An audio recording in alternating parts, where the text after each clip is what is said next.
जय हिंद, वंदे मातरम। नमस्कार साथियों, स्वागत है आप सभी का आपके अपने यूट्यूब चैनल अवतार स्टडी 7054 में। मैं पाल प्रवीण। आज के वीडियो में बात करेंगे भारत में संवैधानिक विकास, यानी किस तरह भारत में संवैधानिक यानी संविधान का विकास हुआ, किस किस के द्वारा किया गया, और सारी चर्चा इस वीडियो के माध्यम से कवर करेंगे। इस वीडियो में 50 इंपॉर्टेंट प्रश्न कवर करेंगे जो आपके एग्जाम के लिए बहुत ही इंपॉर्टेंट है। तो आइए मित्रों, शुरुआत करते हैं आज के शानदार क्लास के साथ। और जिन लोगों ने अभी तक वीडियो को शेयर नहीं किया तो वीडियो को शेयर कर दें, लाइक कर दें और नीचे दिए गए लाल बटन को दबाकर चैनल को भी सब्सक्राइब कर दीजिएगा। तो आज का पहला प्रश्न है, भारत के संविधान का निर्माता किसे कहा जाता है? संविधान के निर्माता की बात करें तो VR अम्बेडकर यानी भीमराव अम्बेडकर को संविधान का निर्माता कहा जाता है। संविधान सभा का अध्यक्ष कौन था? संविधान सभा के अध्यक्ष की बात करें तो संविधान सभा का अध्यक्ष था डॉक्टर राजेंद्र प्रसाद। डॉक्टर राजेंद्र प्रसाद स्वतंत्र भारत के पहले राष्ट्रपति चुने गए और लगातार 2 बार इन्होंने राष्ट्रपति के पद को सुशोभित किया। संविधान सभा की प्रथम बैठक की अध्यक्षता किसने की थी? संविधान सभा की प्रथम बैठक की अध्यक्षता किसने की थी? राइट आंसर है इसका डॉक्टर सच्चिदानंद सिन्हा। ऑप्शन नंबर 20 का राइट आंसर है। डॉक्टर सच्चिदानंद सिन्हा ने संविधान सभा की प्रथम बैठक की अध्यक्षता की थी। भारतीय संविधान की रचना के समय संविधान सभा का संवैधानिक सलाहकार कौन था? तो संविधान की रचना के समय संविधान सभा का संवैधानिक सलाहकार कौन था? Sir VN Rao. Option number C इसका राइट आंसर है। सर VN राव उस समय संविधान सभा के संवैधानिक सलाहकार थे। निम्नलिखित में कौन भारतीय संविधान के प्रारूप समिति के सदस्य नहीं थे? इनमें से कौन प्रारूप समिति के संविधान की प्रारूप समिति के सदस्य नहीं थे? सही आंसर है डॉक्टर राजेंद्र प्रसाद। ठीक है, ये संविधान की प्रारूप समिति के अध्यक्ष नहीं थे। अगला ऑप्शन है, संविधान सभा के सदस्यों में निम्नलिखित में कौन शामिल नहीं था? सदस्यों में निम्नलिखित में कौन शामिल नहीं था आपको बताना है। राइट आंसर हो जाता है इसका Jayaprakash Narayan. Option number C इसका राइट आंसर है। जयप्रकाश नारायण संविधान के सदस्यों में शामिल नहीं थे। संविधान सभा की प्रारूप समिति के अध्यक्ष कौन थे? प्रारूप समिति के अध्यक्ष की बात करें तो संविधान सभा की प्रारूप समिति के अध्यक्ष कौन थे? जल्दी से कमेंट बॉक्स में बता दीजिएगा। जिन लोगों ने वीडियो को नहीं शेयर किया है तो वीडियो को शेयर कर देंगे। सही आंसर हो जाता है doctor VR Ambedkar. Option number C इसका राइट आंसर है। डॉक्टर VR अम्बेडकर प्रारूप समिति के अध्यक्ष थे। भारत की अंतरिम संसद में कितने सदस्य थे? अंतरिम संसद की बात करें तो भारत की अंतरिम संसद में कितने सदस्य थे? 296। कितने? 296 अंतरिम संसद में सदस्य थे। निम्नलिखित में किसके द्वारा संविधान में उद्देश्य का संकल्प लाया गया? किसके द्वारा संविधान में उद्देश्य संकल्प लाया गया? तो उद्देश्य संकल्प किसके द्वारा लाया गया था? Jawaharlal Nehru. Option number A इसका राइट आंसर है। जवाहरलाल नेहरू के द्वारा संविधान में उद्देश्य संकल्प को लाया गया था। संविधान सभा के मूल अधिकारों के उप समिति का अध्यक्ष कौन था? संविधान सभा के मूल अधिकारों के उप समिति का अध्यक्ष कौन था? बहुत ही इंपॉर्टेंट पॉइंट है, सभी लोग वीडियो को शेयर कर देंगे। ठीक है, उप समिति का अध्यक्ष कौन था? JB कृपलानी। ऑप्शन नंबर इसका ए राइट आंसर है। JB कृपलानी उप समिति के अध्यक्ष थे, आपने याद रखना है। किसने भारत के संविधान को अर्धसंघीय रूप में वर्णित किया था? किसने भारत के संविधान को अर्धसंघीय रूप में वर्णित किया था? KC wheeler. Option number D इसका राइट आंसर है। KC व्हेलर ने अर्धसंघीय रूप में वर्णित किया था। भारत की संविधान सभा को किस योजना के द्वारा गठित किया गया था? तो संविधान सभा को किस योजना के द्वारा गठित किया गया था? ऑप्शन नंबर डी इसका राइट आंसर है। कैबिनेट मिशन के तहत संविधान सभा की योजना को गठित किया गया था, आपने याद रखना है। इंपॉर्टेंट पॉइंट है आपके एग्जाम के लिए। ठीक है, आप किसी भी कॉम्पिटेटिव एग्जाम की तैयारी करते हैं उन सब के लिए वीडियो बहुत ही इंपॉर्टेंट होने वाला है। मित्रों, अगर आपको हमारी वीडियो पसंद आ रही तो वीडियो को क्वालिटी पसंद आ रही तो वीडियो को शेयर और चैनल को सब्सक्राइब जरूर करें। संविधान सभा का गठन कब किया गया था? संविधान सभा के गठन की बात करें तो संविधान सभा का गठन सन 1946 में किया गया था। 1946 में। जिस संविधान सभा द्वारा भारत का संविधान का अधिनियम किया गया उसके सदस्य कौन थे? आपको बताना है। जिस संविधान सभा द्वारा भारत के संविधान का अधिनियम किया गया उसके अध्यक्ष कौन थे? राइट आंसर है विभिन्न प्रांतों की विभिन्न सभाओं से निर्वाचित। ऑप्शन नंबर 20 का राइट आंसर है। बहुत ही इंपॉर्टेंट। सभी लोग अगर वीडियो को शेयर कर देंगे, लाइक करेंगे और नीचे दिए गए लाल बटन को दबाकर भी सब्सक्राइब करेंगे। निम्नलिखित में किसने पहली बार 1935 में संविधान सभा बनाने का सुझाव दिया था? 1935 में संविधान सभा बनाने का सुझाव किसने दिया था? सन 1935 में।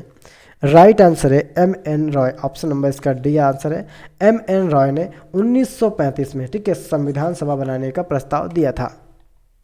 संविधान सभा ने राष्ट्रगान कब अपनाया? इंपॉर्टेंट पॉइंट है। संविधान सभा ने राष्ट्रगान को कब अपनाया था? तो 24 जनवरी सन 1950 को, ठीक है, 24 जनवरी सन 1950 को राष्ट्रगान को अपनाया गया था। निम्नलिखित में से किस अधिनियम के द्वारा नियंत्रणक एवं महालेखा परीक्षक नामक पद का सुझाव दिया गया था? नियंत्रणक एवं महालेखा परीक्षक नामक पद का सुझाव दिया गया था। सही आंसर है 1919 का अधिनियम। ऑप्शन नंबर 20 का राइट आंसर है 1919 का अधिनियम। जनता का जनता के लिए जनता द्वारा, ये कथन निम्नलिखित में से किसके द्वारा दिया गया था? जनता का जनता के लिए जनता द्वारा, ये कथन किसके द्वारा दिया गया था? सही आंसर है अब्राहम लिंकन। ऑप्शन नंबर आई इसका राइट आंसर है। अब्राहम लिंकन के द्वारा जनता का जनता के लिए और जनता द्वारा, ये अब्राहम लिंकन के कथन दिया था। निम्नलिखित में से किस मामले में कहा गया कि धर्मनिरपेक्षता और संघवाद भारतीय संविधान का मूल ढांचा है?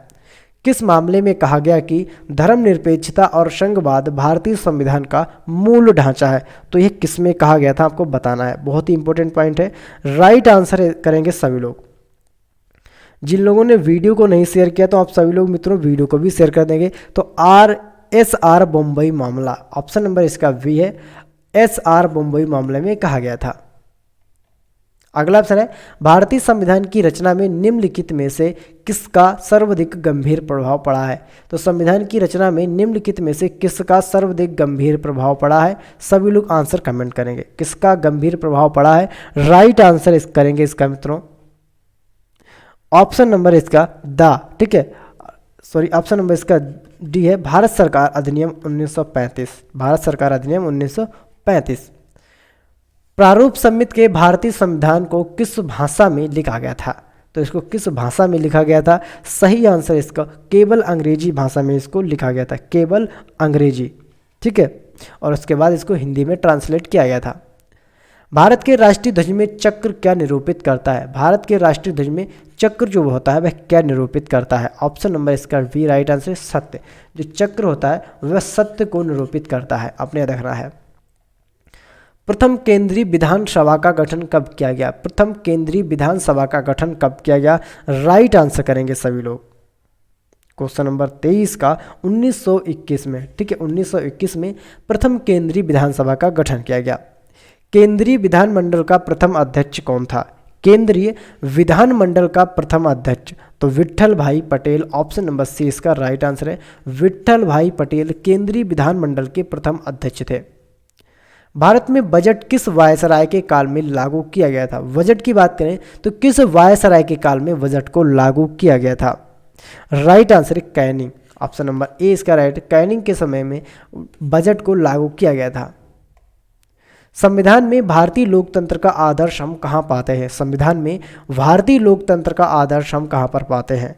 तो कहाँ पर पाते हैं मित्रों? प्रस्तावना में।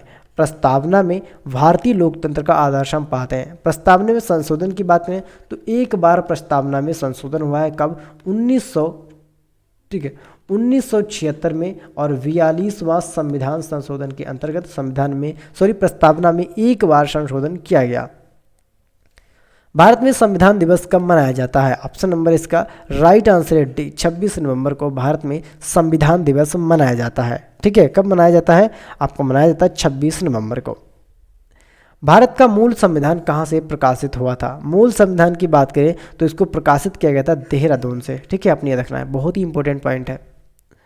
भारत संपूर्ण प्रभुत्व संपन्न लोकतांत्रिक गणराज्य कब बना? तो कब बना मित्रों? ये राइट आंसर हो जाता है 26 नवंबर सन 1949। 26 नवंबर सन 1949 को भारत संपूर्ण प्रभुत्व संपन्न लोकतांत्रिक गणराज्य बना। भारत के राष्ट्रीय ध्वज के अशोक चक्र में कितनी तीलियां हैं? तो अशोक चक्र में तीलियों की बात करें तो कितनी तीलियां हैं? 24 तीलियां हैं अशोक चक्र में। और अशोक चक्र जो बना होता है किसको प्रदर्शित करता है? सत्य को प्रदर्शित करता है। भारत का मूल संविधान कहाँ से संरक्षित है? मूल संविधान जो है भारत का वह कहाँ से संरक्षित है? बहुत ही इंपॉर्टेंट पॉइंट है मित्रों आपके एग्जाम के लिए। वीडियो को एक बार शेयर कर देंगे जरूर। तो मूल संविधान कहाँ से संरचित है? इस संसद भवन से संरचित है। कहाँ से? संसद भवन। निम्नलिखित में से किस देश का सबसे बड़ा लिखित संविधान है? तो किस देश का सबसे बड़ा लिखित संविधान है? तो राइट आंसर है इसका भारत देश का। ऑप्शन नंबर इसका डी राइट आंसर है। भारत देश का लिखित और सबसे बड़ा संविधान है। भारत का संविधान किसके द्वारा बनाया गया? भारत का संविधान किसके द्वारा बनाया गया? तो संविधान निर्मात्री सभा के द्वारा संविधान को निर्मित किया गया या फिर बनाया गया। संविधान के उद्घाटन के लिए 26 जनवरी का दिन क्यों चुना गया? इसको शुभ दिन माना गया। उस दिन 1942 में भारत छोड़ो आंदोलन हुआ था और ऑप्शन नंबर सी इसका राइट आंसर है। कांग्रेस ने इसे 1930 में स्वाधीनता दिवस के रूप में मनाया था। भारतीय संविधान को कब अंगीकृत किया गया था? संविधान को यानी भारतीय संविधान को कब अंगीकृत किया गया था, यानी कब इसको अपनाया गया था? राइट आंसर है 26 नवंबर सन 1949 को। ठीक है, इसको अंगीकृत किया गया था। भारतीय संविधान लागू कब हुआ था? तो 26 जनवरी सन 1950 को संविधान को लागू कर दिया गया था। मूल संविधान कितने शब्दों से बना है? तो मूल संविधान 80,000 शब्दों से बना है। 80,000। निम्न में कौन देश का सर्वोच्च कानून है? तो कौन सा देश का सर्वोच्च कानून है आपको बताना है। तो सर्वोच्च कानून होता है भारतीय संविधान। ऑप्शन नंबर 20 का राइट आंसर है।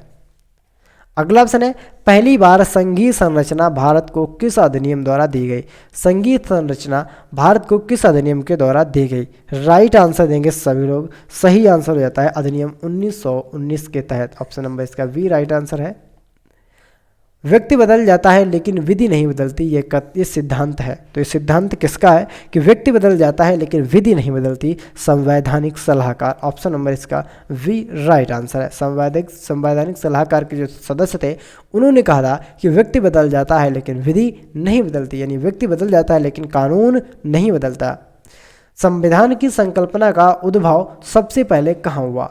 तो संविधान की संकल्पना का उद्भव सबसे पहले कहाँ पर हुआ था? राइट आंसर है इसका मित्रों। इसके राइट आंसर की बात करें तो इसका उद्भव हुआ था ब्रिटेन में। कहाँ पर? ब्रिटेन में। निम्नलिखित में कहाँ लोकतंत्र नहीं है? तो कहाँ पर लोकतंत्र नहीं है? तो आपको बताना है लोकतंत्र आपका कहाँ पर नहीं है। चीन में आपका लोकतंत्र नहीं है। भारतीय संविधान में मजबूत केंद्र के साथ संघीय प्रणाली कहाँ से ली गई? मजबूत केंद्र के साथ संघीय प्रणाली कहाँ से ली गई है? तो संघीय प्रणाली क्वेश्चन नंबर 43 का राइट आंसर कनाडा से इसको लिया गया है। भारत में एकल नागरिकता की अवधारणा कहाँ से लिया गया है? भारत में एकल नागरिकता की अवधारणा कहाँ से लिया गया है? एकल नागरिकता की अवधारणा इसको कहाँ से लिया गया है? राइट आंसर इसको इंग्लैंड से लिया गया है। ऑप्शन नंबर ए इसका राइट आंसर है। सभी लोग वीडियो को शेयर करेंगे। जिन लोगों ने वीडियो को शेयर नहीं किया है और लाइक नहीं किया तो प्लीज़ शेयर कर देंगे और नीचे दिए गए लाल बटन को दबाकर चैनल को भी सब्सक्राइब कर देंगे। भारतीय संविधान में मूल अधिकारों को किस देश के संविधान से लिया गया है? जो भारतीय संविधान में मूल अधिकार हैं इनको किस देश के संविधान से लिया गया है? क्वेश्चन नंबर 45 का राइट आंसर है इसका ऑप्शन नंबर ए, संयुक्त राज्य अमेरिका से इसको लिया गया है। विधि का शासन की संकल्पना कहाँ की संवैधानिक प्रणाली की विशेषता है? विधि का शासन की संकल्पना कहाँ की संवैधानिक प्रणाली की विशेषता है? राइट आंसर है ये ब्रिटेन की है। ऑप्शन नंबर ए इसका राइट आंसर है ब्रिटेन। सर्वसत्ता संपन्न संसद की अवधारणा किस देश की देन है? सर्वसत्ता संपन्न संसद की अवधारणा किस देश की देन है? राइट आंसर है इंग्लैंड। ऑप्शन नंबर ए इसका राइट आंसर है। भारतीय संघवाद निकट है? नाइजीरिया, ऑस्ट्रेलिया, कनाडा, फिर यूएसए। भारतीय संघवाद निकट है तो ये कहाँ से? कनाडा से। ऑप्शन नंबर सी इसका राइट आंसर है। संविधान के अनुसार भारत के राष्ट्रपति की शक्ति इनमें से किसके समान है? संविधान के अनुसार राष्ट्रपति की शक्ति इनमें से किसके समान है? तो ब्रिटेन के राजा। ऑप्शन नंबर ए इसका राइट आंसर है।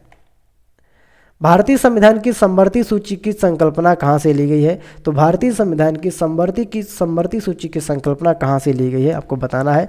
राइट आंसर इसको ऑस्ट्रेलिया से लिया गया है। कहाँ से मित्रों? ऑस्ट्रेलिया से। तो ये थे मित्रों आपके 50 महत्वपूर्ण प्रश्न जो आपके एग्जाम के लिए बहुत ही इंपॉर्टेंट है। आप किसी भी कॉम्पिटेटिव एग्जाम की तैयारी करते हैं उसके लिए वीडियो बहुत ही इंपॉर्टेंट होने वाला है। सभी लोग वीडियो को शेयर करेंगे, लाइक करेंगे और नीचे दिए गए लाल बटन को दबाकर चैनल को भी सब्सक्राइब जरूर करेंगे।